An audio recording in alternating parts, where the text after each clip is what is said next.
Well, joining me live is the opposition's new spokesman for industrial relations, employment and small business, Tim Wilson. Tim Wilson, thanks for your time. Let's start by asking about your win against the Grain in the seat of Goldstein at the election. We saw the Liberals win one off the Teals in terms of your seat, but it appears Bradfield has been narrowly lost to a Teal. So a bit of a net zero outcome. Why didn't the Liberals make more grounds off the Teals, and what can they do based on your success to achieve victory in these seats? Well, winning Goldstein was unfortunately the only seat we picked up across the country, and so I think it needs to be seen in the context of a much bigger electoral result, which was unfortunate. And of course, there are a lot of lessons. I don't think we can just look at Goldstein in isolation. We have to look at the contest we had versus Labor, the contest we had versus Teals, and of course the contest we had against other minor party candidates across the country, and of course state factors that feed into it. I guess the lessons from Goldstein is after the 2022 election, we looked very closely at what had happened. We researched and went back to the community, listened very closely as to what motivated people's voting behaviour. We turned to each other as party members about how to work together. We didn't turn on each other. And we focused on how to build out the campaign infrastructure necessary to then go on and be successful at the 2025 election. But it was very much a 3-year program. It was not something flippant, and we put ourselves in a competitive position to be able to do so, because defeating sitting members of parliament is always hard. And it's the campaign infrastructure. It's not just about the central campaign. It's not just about the candidate. It's actually about the proposition you're taking to the community and bringing the community into the campaign and what you're seeking to achieve together. What was your biggest selling point, do you think? I think the biggest selling point we put forward to the community was that we were speaking to its hopes and dreams and aspirations at a time where a lot of the political conversation was not appealing to people's sense of hope. I think that there was a very clear sense that we were trying to do something bigger and more urgent than a lot of the focus on trying to solve immediate problems around cost of living, which of course very important, but saying these issues are important, but they're connected to getting people to raise their heads up, to look further into the distance and say, we're not going to achieve or address the problems we're facing today if it's not part of a bigger, longer term vision to solve the challenges that face our country. So we consciously and deliberately went big, bold and ambitious because we knew that it was going to be the basis in which we captured people's imagination. We captured their sense of hope and aspiration for themselves and their families. And we did it on the basis that people understood that they weren't just voting on the direction of the community, though they were, that if they chose a different course at this election in Goldstein, they were also deciding partly the future direction of the Liberal Party, but increasingly also the direction of Australia as well. In terms of Bradfield, do you think Giselle Kaptarian will take that to the Court of Disputed Returns? And should she? Well, that's obviously a decision for Giselle, and I've heard lots of different details about what has happened in that count. And of course, there was a different result after the first count than after the full recount, which, you know, is a quite an unusual thing to occur. We had a count and then a partial recount in Goldstein, and it delivered the same ultimate result, slightly different numbers, but the same ultimate result. So I think they're studying it very closely, and really it's a decision for her, because it's a big decision, obviously, not just to go through that process in a legal context, but then, depending on what the court decides, potentially also a by-election as well. But of course, these things do matter. The integrity of a vote matters, and also making sure that a community has the representative they want matters. But just briefly on that, what sort of just briefly, what sort of circumstance would occur where a by-election would be seen to be required? That's up to the Court of Disputed Returns. I'm not going to prejudge anything if they were to consider it. That requires Giselle to want to take that course of action, for the court to then interpret the decision based on the votes that they have in front of them. Then they have different course of action, obviously, to confer a winner, but then in some cases they can make other decisions as well. So, in other words, it's too close, it's too disputed, got to go again. Well, that's an option that, of course, the Court of Disputed Returns can take, but that's up to them. It's not something that I'm seeking to advocate for. I'm just reflecting on the pathway and the reality of what the Court of Disputed Returns would have to assess. But whether it's taken there or not is ultimately a decision for Giselle and for the New South Wales division of the Liberal Party. Sure. Let's talk about your new portfolio, IR. What's your view on how the work from home issue played out during the campaign? And do you agree with your colleague Andrew Bragg that the practice should actually be embraced?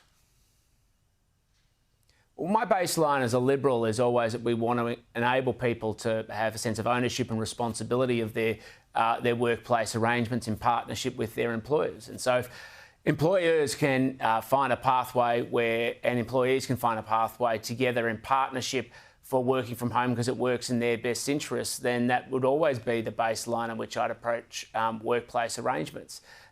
It's not for me to dictate what those terms are.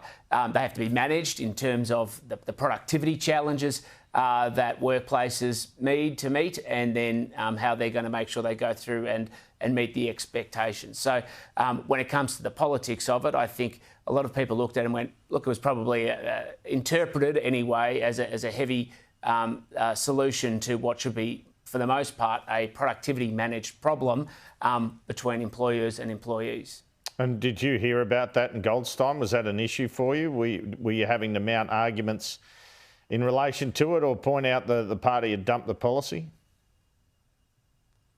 Well, people did raise it from time to time, but I had employers who feel like they no longer had a balanced relationship with their employees and wanted redress. We had employees who wanted workplace flexibility that worked for them.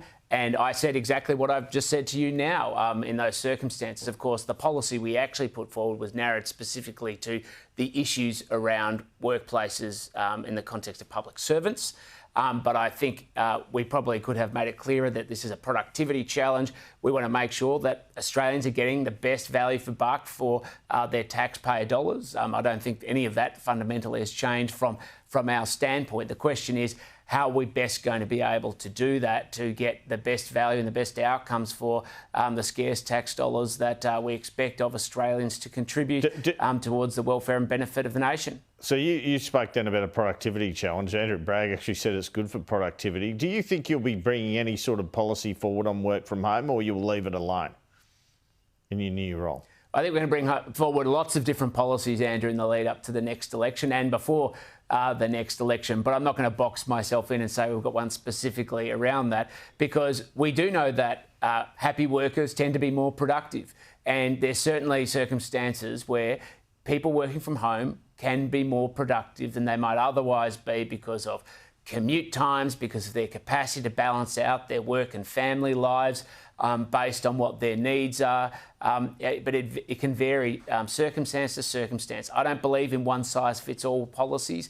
That's one of the core reasons why I'm a Liberal. It's because I actually believe in empowering people, enabling them to take ownership over their own lives, working productively with others, and that's the basis of good policy and good Liberal policy to build the success of a better Australia. Just briefly, what did you make of the minimum wage decision during the week?